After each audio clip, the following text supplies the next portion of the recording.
Olá a todos, meu nome é professor Jesus. Estou rindo aqui porque é engraçado quando você já adapta a profissão ao seu nome, né? Meu nome é professor Jesus, mas é porque é um prazer que eu sou professor. A gente vai dar continuidade aqui ao estudo sobre os métodos e planejamento de estudo. O primeiro vídeo que a gente fez, eu fiz uma introdução falando sobre como funciona a memória, sobre quais as características que são fundamentais para que a informação fique. Primeiro, entender aqueles passos ali de como que a memória se codifica, como que ela armazena e como fica, o que é importante. Então eu falei lá da intensidade, da novidade, da repetição, e trouxe também um pouco para o entendimento pessoal. Assim, você precisa começar a entender também como é que vocês funcionam, quais os melhores horários, quais as necessidades que seu corpo tem. Então tem gente que dorme mais, tem gente que dorme menos, mas é fundamental dormir. Então a gente fez essa introdução, a gente desconstruiu alguns mitos, né? Falou, olha, não tem essa de que eu não aprendo. É um grande exercício de aprimorar o aprendizado. Eu brinco muito que, na verdade, a gente não vive pelo estudo, a gente sobrevive pelo estudo. Sobreviver é um outro exercício, é assim, eu vou correndo atrás do estudo, não tenho literalmente o planejamento, então eu estou sempre atrás da obrigação. Então, entender esse passo é fundamental para a gente. Agora a gente vai falar mais específico sobre os métodos, sobre a relação direta com o estudo, das formas de estudar ou usar a memória. E aí eu coloco aí para vocês esse tanto de post-it aí, né? Então a pessoa vai, nossa, eu tenho que fazer post-it. Até esse pequeno exercício ele precisa ser bem elaborado. Então, aonde que a gente entra? O primeiro passo, para mim planejar, para mim entender o método de estudo, eu preciso saber aonde que eu quero chegar.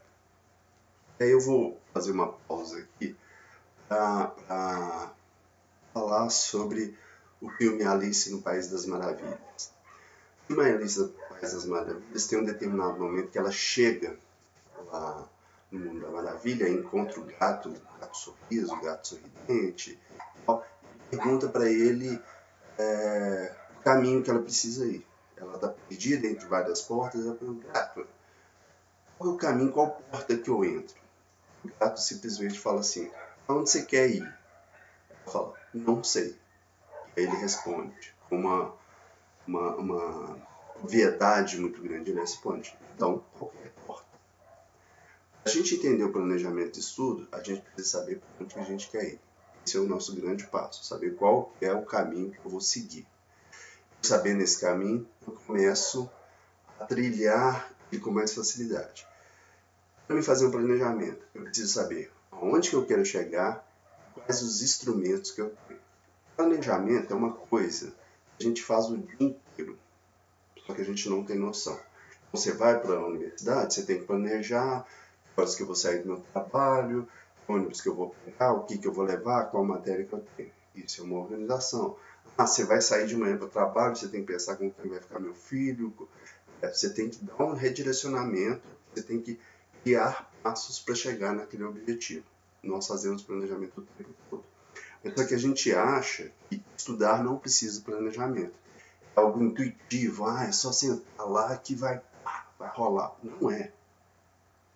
Tem que sentar e compreender os processos que são possíveis. Tem que facilitar esse processo de aprendizagem. Então, quando eu vou pensar no método de estudo, eu preciso saber aonde que eu quero chegar e quais os instrumentos que eu tenho. Bom, o que nós vamos ver aqui? A primeira coisa, vamos começar a fazer esse exercício de elaborar. Para fazer essa elaboração de estudo, eu preciso saber quais são os meus instrumentos, ou como é que eu me organizo durante o dia.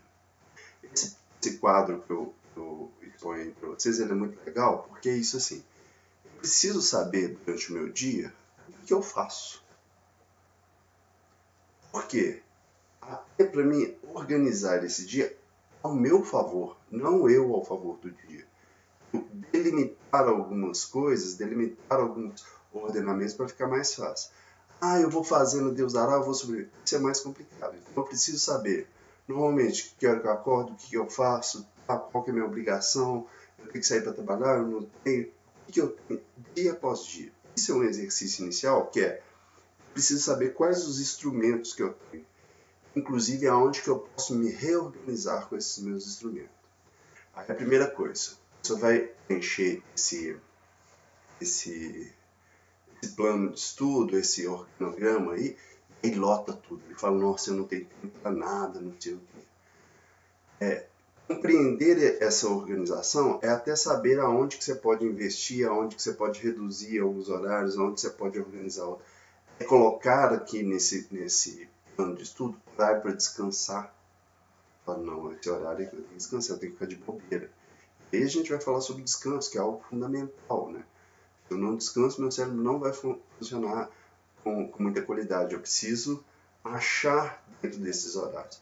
Eu vou lá e monto meu horário. Monto ele na real. O que é o que eu faço tal dia, o que eu faço tal horário, nesse horário eu estudo. Quando eu monto, eu começo a associar também com as minhas demandas corporais, né? Então aqui eu fico mais cansado, aqui eu não fico, aqui eu tiro um cochilo, aqui eu tô pilhando, aqui eu tô a mil, eu começo a organizar. O primeiro exercício, faço ele como acontece no dia, monto o planejamento. Depois que eu monto, o ideal é sentar de novo, falar, não, aonde que eu posso ajustar? Ah, não, aqui eu posso dar uma achatada, aqui eu posso abrir por exemplo, eu trabalho o dia inteiro. Então, nesse horário aqui, eu vou criar uma brecha para estudar. E aí a gente tem que entender que é outra coisa extremamente importante. Olha só. Estudar não quer dizer que eu tenho que estudar 25 mil horas. Eu posso estudar 15, 20, 30 minutos no dia. Eu posso estudar no dia 20 de manhã, 30 à tarde, mais 20 à noite. O importante é a qualidade. Qualidade desse estudo que tem que ser importante. Então, assim, não é estudar mais ou menos, é sentar e falar, agora eu vou estudar. Ó, esses 20 minutos aqui, agora eu vou ler esse negócio aqui e vou ler com qualidade. Então, não é desmerecer o seu tempo. Entender que na organização do seu tempo, você vai ter brechas ali que podem ser extremamente aproveitadas, que podem ser organizadas. Então, você vai lá falar, trabalho, escola, mas qual horário que eu vou encaixar minhas coisas aqui? Qual horário que eu vou reordenar? Qual horário que eu vou saber que, não, aqui eu estou estudando? Aí tem outras coisas importantes, assim. Às vezes o aluno acha que a atividade que o professor passa, tanto em sala de aula ou para fazer em casa, não é estudo. Isso é estudo. O aluno tem uma relação, às vezes, com uma atividade que é um negócio assim, eu quero ficar livre disso aqui. Eu quero ficar livre disso aqui, inclusive, para estudar. Você fala, você está estudando. Faz o negócio com qualidade. Faz ele na hora que tem que fazer ele. E depois fica mais fácil para você. Você começa a adaptar. Aí a gente vai encaixando o horário dentro do possível. O que é o ideal? Olha só. Você descobrir ao longo da sua semana, ao longo da sua segunda, terça, quarta, quinta e sexta, aonde você consegue encaixar as brechas de estudo. Eu encaixei 15 aqui, 15 aqui. E chega no final de semana, eu consigo retomar isso que eu vi ao longo da semana. Então, é fazer essa articulação, saber que vou estudar pontualmente e no final de semana eu vou retomar. Posso retomar no final de semana e abrir um novo campo de estudo. Abro esse novo campo de estudo, estudo ele um pouquinho durante a semana. Agora, a lógica do estudo é isso, é ter uma certa continuidade, como várias outras coisas. Eu preciso dessa continuidade para que fique mais fácil. Nosso grande problema é, eu quero que passe de curto para longo prazo, mas eu quero evitar a minha memória de médio prazo. Eu preciso da memória de médio prazo, eu preciso da repetição para que ela se torne mais elaborada e fique lá contínua. O tempo, é isso que a gente precisa entender. Assim. O nosso tempo de estudo, vai ter uma técnica chamada a técnica Pomodoro, tem uma relação com umas viagens assim, ela vai delimitar que às vezes se você estudar 25 minutos e parar, é muito mais frutífero ou muito mais saudável do que você estudar 2 horas seguidas. Entender assim que os pacotes são importantes, mas os pacotes com qualidade. Outra coisa desse método, quando a gente começa a pensar em método de estudo, eu preciso dar conta de voltar. Isso é extremamente importante. Eu posso falar assim, vou estudar 25 minutos e vou parar. Aí eu estudo 25 minutos, paro e fico 3 horas, depois volto de novo. Não é isso. É óbvio que eu tenho que estudar 25 minutos, parar 5, ir lá e voltar. E esse parar 5, ele serve para um acordo, um contrato familiar também. Às vezes a gente está em casa, a família da gente quer atenção, quer... mais uma vez a gente vai ter que assumir o controle disso. Como assim? Eu vou estudar 25 minutos, depois eu vou sair lá fora e falar, e aí galera, como é que tá aí? Eu bato um papo e volto. Ao contrário, ao invés de estou estudando, chega alguém para bater na porta, e aí, como é que você tá? Que saudade de você, não sei o que. A gente precisa assumir esse controle dessa organização. Bom, inclusive, nesse planejamento de estudo, eu preciso contar com o outro também. Eu preciso chegar lá no outro, no meu parente, no meu marido, no meu filho e falar, olha, agora eu vou estudar tanto tempo, daqui a pouco eu volto, tá bom? Esse contrato, ele tem que ser claro. Olha, eu preciso estudar isso, para isso, para nosso futuro, para um monte de coisa. Esse contrato ele tem que acontecer. Porque senão o outro fica, às vezes, achando que está te ajudando, está te atrapalhando. Às vezes o outro acha que, não, essa pessoa mudou, ela não gosta mais de mim. Não, sei. Não, tem que ser claro nesses processos. Então, assumir o controle do tempo é um passo fundamental para a gente na nossa organização de estudo. Mas é assumir com saúde. Sem pirar em querer virar à noite, sem pirar e querer estudar 10.000 horas, depois voltar. Depois eu vou explicar mais o problema de estudar muito em sequência, né? Aqui a gente vai ter outra característica desses quadros de estudo que é importante. Bom, eu vi lá meus horários, vi aonde que dá para me encaixar algumas coisas, e aí agora eu tenho que prestar atenção que existe outra coisa importante, que é, eu preciso definir, olha aqui está escrito com maior peso e menor peso, qual matéria que às vezes eu preciso estudar mais e qual matéria que eu preciso estudar menos. Ok. Então eu vou lá, escrevo aqui todas as disciplinas, escrevo às vezes quanto tempo que eu quero estudar, qual que é prioridade, qual que é menos, e às vezes qual que eu vou precisar só dar uma pincelada. E a partir daí, começa a criar um ciclo de estudo. Como assim ciclo de estudo? Começa a variar a informação. E esse ciclo de estudo ele é extremamente importante também. Então, entendam isso. Como assim ele é importante? Pessoal, eu sempre dou esse exemplo em sala de aula. Você planeja o final de semana com a sua paquera, com o seu companheiro, com o seu parceiro, seja lá quem for. Aí, você sai sábado de manhã, vão no parque, almoçam no sábado, tudo muito lindo, pegam um cinema à tarde, vão à noite dar um sacolejo bom, no domingo de manhã, sabe, acordam felizes, tomam aquele café espetacular, fazem um outro almocinho maravilhoso, à tarde vão visitar, faz um final de semana espetacular. Chega no domingo à noite, vocês brigam. Merda. De uma coisa que nem valia a pena. Na segunda-feira de manhã, você vai lembrar da briga. Você não vai lembrar de todo o outro processo que foi legal. É fato. Essa marca final ela vai deixar um registro ali, às vezes, muito tortuoso do que realmente que você viveu. Aí eu vou explicar por que isso é importante quando a gente está estudando. Pessoal, você está lá estudando a parada, direito constitucional, estudando, está indo legal, mas aí você estuda 5 minutos, está bacana, você estuda 50, você estuda 1h30, 2 horas, chega quase 3 horas, você não está aguentando mais estudar aquele negócio. Falar, não, larga isso para lá, depois eu estudo isso. Você entende que você faz uma massificação do seu afeto, e depois você não vai querer voltar naquilo, ou senão você vai voltar assim, lá estudar negócio, direito constitucional de novo, vou lá estudar trabalho e sociabilidade de novo. Então, assim, compreender que eu preciso ter um limite e outra vez um controle sobre esse meu estudo. Eu estou estudando lá psicologia social, tá legal pra caramba, tá mó bacana. Cara, enquanto tá bacana, meu irmão, não deixa ficar desagradável. Faça esse controle para você poder voltar. O estudo tem que sempre ter essa relação. Por exemplo, eu estudo trompete. Chega uma determinada hora, o estudo de trompete, você tem uma movimentação do lado, porque ele vai ficando cansado. Se começa a falhar, tem que parar antes de falhar. Senão eu vou ficar com aquela ideia, nossa, tá ruim meu estudo, não tá funcionando. Então, esses ciclos aqui servem para isso. Você estuda uma determinada coisa, passa para outra.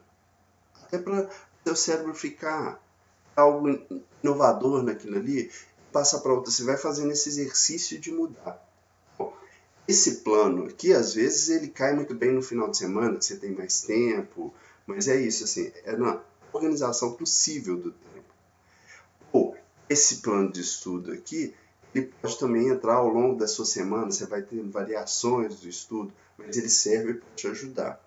Agora, bom, aí você vai ter um exemplo aí, olha, como é que você vai fazer, quanto tempo, 2 horas, 1 hora, o que é mais importante, o que é menos, disciplina EAD, anatomia de cabeça e pescoço. Você vai organizando de acordo com o seu tempo. Você traz esse empoderamento para o seu estudo.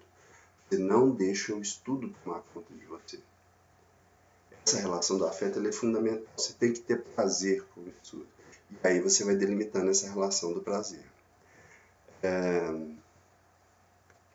E aí, como eu falei lá, a questão das pausas, elas são obrigatórias. Precisa parar. Precisa tomar água, precisa dar uma volta, fazer um alongamento, trocar uma ideia, mas sabendo que você vai voltar. Precisa tomar um cafezinho para ajudar, dar uma esticada, falar não sei o que, mas sabendo que você tem que voltar. Esse é um exercício do planejamento. Saber construir pausa, saber voltar. E é óbvio que no meio das suas pausas você não vai jogar bola, você não vai bater uma laje, você não vai fazer uma faxina. Tentar organizar a pausa para você não gastar muita energia, mas para você distensionar um pouquinho e voltar. Até quando está ficando muito tenso, aquilo que eu falei, chegou no momento que está ficando pauleiro, sai fora um pouco. Vai, dá uma aliviada no cérebro, dá uma relaxada e volta. Essa importância do afeto e emoção na memória ela é fundamental. Então, eu vou fazer uma outra breve observação aqui. Por que a gente tem um banco de estudo? Nossa, esqueci tudo o que eu estava estudando. Normalmente, a gente tem a ideia que eu vou fazer um investimento a curto prazo no conhecimento. Então, tem prova do professor Jesus amanhã de psicologia jurídica. Aí chego hoje, não estudei nada. Chego hoje, desabo de estudar. Estou lá metendo bronca na informação a curto prazo. O meu cérebro vai falar assim, gente, o que esse cara quer tanto com esse negócio? O que esse cara já vai começar a ficar tenso pelo excesso. Beleza.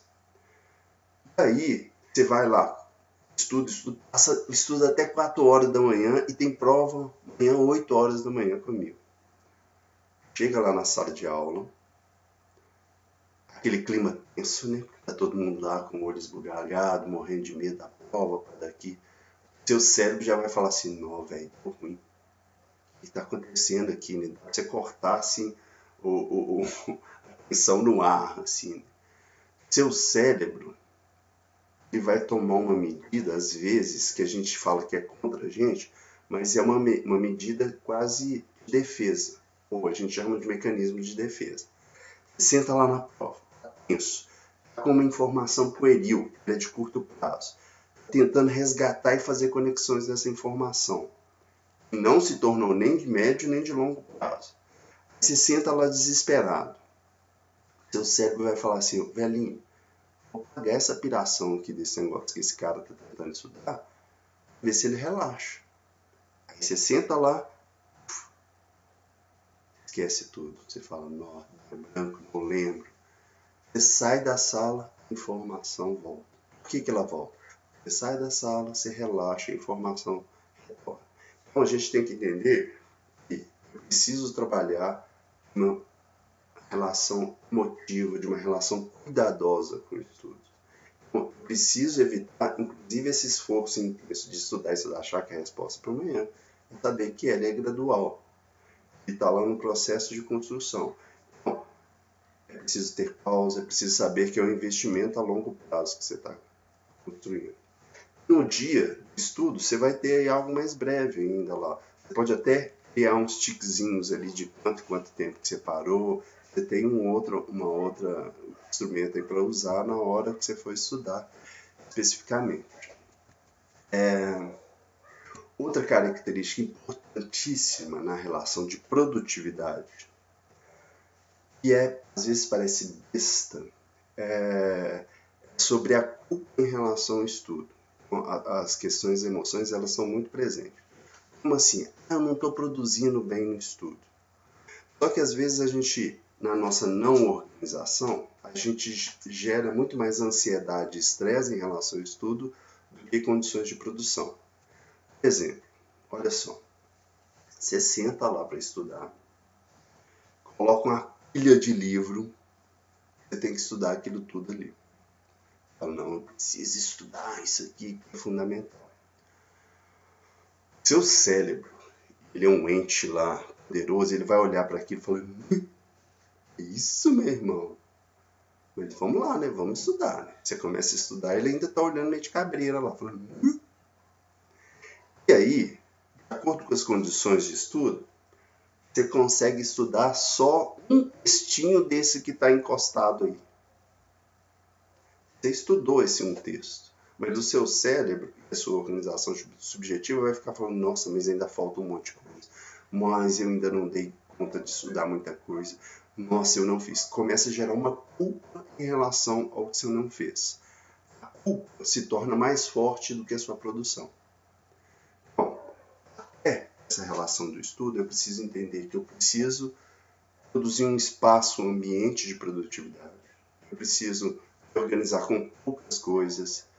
Eu preciso, vamos lá, muito material não adianta, ele vai gerar culpa. Eu preciso esse terceiro passo que é, eu preciso ticar, eu preciso dar conta de mostrar para o meu cérebro que eu fiz alguma coisa. Como assim eu preciso ticar? Esse lapisinho vermelho é uma coisa maravilhosa para o nosso cérebro. Que é, sentei, falei, abri o texto lá e falei, olha, eu vou ler uma página. Isso é a minha intenção nessa uma hora, ler uma página. Vai ser bem lida. Quando você lê uma página bem lida, você vai lá e no seu programa de coisas feitas, você vai lá e dá um X feito. Essa sensação vai te falar, beleza, consegui em meia hora fazer alguma coisa. Ao invés de conseguir meia hora estudar isso aqui, ainda falta 20 mil livros para fazer. Tira os 20 mil livros de cima da mesa, pega só um, faz uma coisa de cada vez e dá essa organização para o seu cérebro. Então, um organograma de coisas feitas. Vai lá e fala para ele, isso aqui é finalizado. Então, isso é outra característica importante também. Agora, mais especificamente, das principais técnicas de estudo. Essas técnicas elas são extremamente importantes e vocês já devem ter ouvido falar ou conhecer, mas a gente precisa só aprimorar um pouquinho elas. Bom, primeira, marcação. Muito utilizada. Às vezes ela tem uma utilidade baixa porque as pessoas não sabem muito bem usar. Por exemplo, eu vou marcar o texto, tudo que eu não sei, numa matéria que eu nunca vi. Vai virar tipo aquilo ali. Então, eu preciso, para fazer a marcação de um texto, criar referenciais para aquela marcação. Como assim? Primeiro, antes de ler o texto, antes de marcar, eu preciso ler. Até para o meu cérebro acostumar um pouquinho com aquela informação. Aquilo que eu falei, se eu vou no cinema, eu preciso saber do que se trata. Eu posso, o primeiro passo da marcação, é marcar os subtítulos do texto, colocar lá, criar um sumário sobre o texto. Já começa a dar alguma informação. O segundo passo Não preciso marcar tudo só de amarelo, eu posso usar cores diferentes. Como assim cores diferentes? Olha, eu estudo com 4 canetas de cores diferentes. Como assim? Caneta vermelha. Todo conceito que aparece no texto eu vou lá e grifo com a caneta vermelha.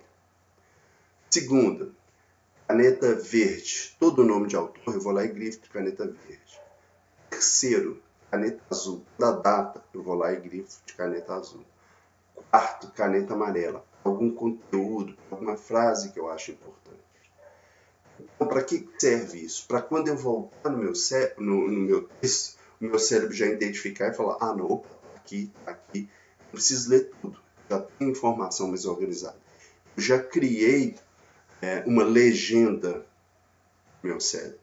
Vocês estão entendendo que faz parte do planejamento? Uma marcação de texto não é só marcar. É saber como é que eu vou marcar. Releitura. Aí ela cai nisso. Se eu marquei lá, a minha releitura vai facilitar. A releitura é repetição. Eu posso reler também outra coisa diferente, outro texto diferente que fala sobre o mesmo assunto daquilo que eu já li. Agora, processos mnemônicos, que é estudando a parada. Será que eu consigo estudar isso de outra forma? Será que eu consigo trazer outras informações, de outra perspectiva, através de música, seja lá como for? Olha aí um exemplo para vocês verem.